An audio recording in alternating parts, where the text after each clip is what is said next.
Hey, it's Melissa from Kiwibanana, and today I'm going to talk to you about the documentary What the Health. I have done a wee review of this documentary before, and I'll leave a link for that in the description box down below. However, today I want to talk about it again.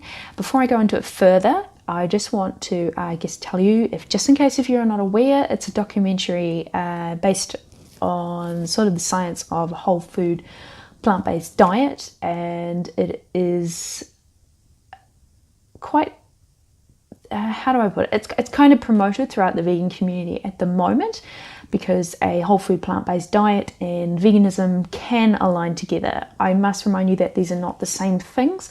A whole food plant-based diet is a diet around whole plant foods, and veganism is obviously a philosophy, social movement, political movement around obviously avoiding exploitation and cruelty to animals. And you can be vegan and eat a whole food plant-based diet, and you can be a vegan and eat a diet that is not based around whole foods but is still based on plants. So I guess I just wanted to set that straight just in case you're unaware. And the reason I wanted to bring it to light is that I have seen a lot of organizations and people trying to debunk it on social media. I'm unaware if there has been on other sort of traditional means of media, as I'm not always surrounding myself with those types of media. However, because I'm a person who, I guess in my generation, social media is one source that I use a lot more often. And I tend to not watch the TV because of my own issues that I have with it. So putting that aside, I'll carry on with the video.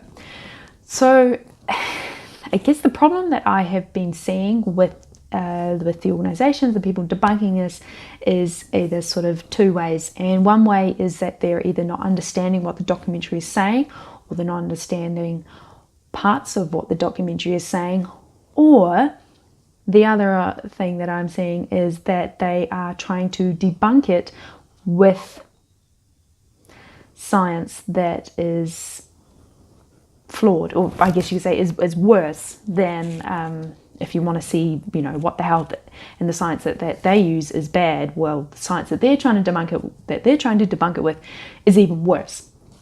And I guess it has been bringing some extra publicity to the documentary. But it may not necessarily be all that positive because the general public don't really understand the difference between a good study, an average study, or a bad one. But I guess first they will ignore you, then they will fight you until they finally accept you, and they accept the truth. And the truth can be a hard pill to swallow. And if you watch the film, you will probably understand that bad pun. So I also wanted to see what discussions you've had with others about the film, and if you've even seen the film. And if you haven't, you can watch it on Netflix if you have a Netflix subscription. And I'm sure there are other ways that you'll be able to watch the film. You may be able to buy it digitally or buy a DVD off the website, and I will leave links to that and the Facebook page in the description box down below. So let me know your discussions that you've had with other people about the film, whether you've seen it open up other people's eyes, either to eating a whole food plant-based diet or going vegan, or even a mixture of both. And I will see you in the next video. I hope you've done something that made you happy today. See ya.